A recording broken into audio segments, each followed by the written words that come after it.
नमस्कार, म वज्रा श्रेष्ठ। इक्जाममा क्वेसनको एन्सर आएन भने कसरी लेख्ने तरिका केही तपाईहरुलाई भन्न गइरहेको छु। तपाईहरुले सब्स्क्राइब गरेको छैन भने सब्स्क्राइब गरिदिनु होला वज्रा श्रेष्ठलाई। इक्जाममा पहिला सर्वप्रथम टेक्नो टिप वाला पेन प्रयोग गर्नु होला, लेखेको पेन प्रयोग गर्नु होला। इक्जाममा हल भित्र गएपछि कति पनि नडाइकन बस्नु होला। क्वेशन कति पनि नछोड्नु होला। तपाईहरुले यो ट्रिक अपनाएपछि 100 मा 60% जति तपाईहरुले यो क्वेशनको उत्तर जानेको हुनुपर्छ। किनभने त्यति भएपछि तपाईहरुले नम्बर स्कोर गर्न सक्नुहुन्छ।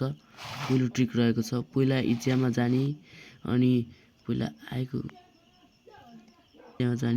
क्वेशन मस्तले गर्ने, पछि नजानेको क्वेशनतिर मजाले पढ्नुहोस्। त्यसपछि क्वेशनको युनिट सम्झनुहोस्, पढ्दाखेरि युनिट सम्झनुहोस्। त्यसको युनिटको आधारमा तपाईले उत्तर गर्नुहोस्। किनभने उत्तर दिँदाखेरि केही मिल्ने सम्भावना हुन्छ। त्यसकारणले मजाले युनिट सम्झिनुहोस् पढ्दाखेरि। लेख्दाखेरि ह्यान्डराइटिङ चाहिँ एकदम क्लिन हुनुपर्छ। लेख्दाखेरि ह्यान्डराइटिङ राम्रो हुनुपर्छ। किनभने चेक गर्नेलाई पनि ज्याउ नहोस्। ह्यान्डराइटिङको कारणले पनि नम्बर आउने गर्छ। ह्यान्डराइटिङ भयो भने नम्बर एन्सर नमिले पनि नम्बर आउने सम्भावना हुन्छ।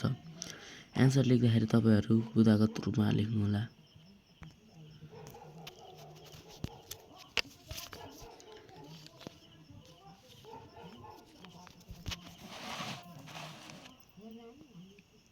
धन्यवाद। सब्स्क्राइब नगरेको भए सब्स्क्राइब गरिदिनु होला प्लिज।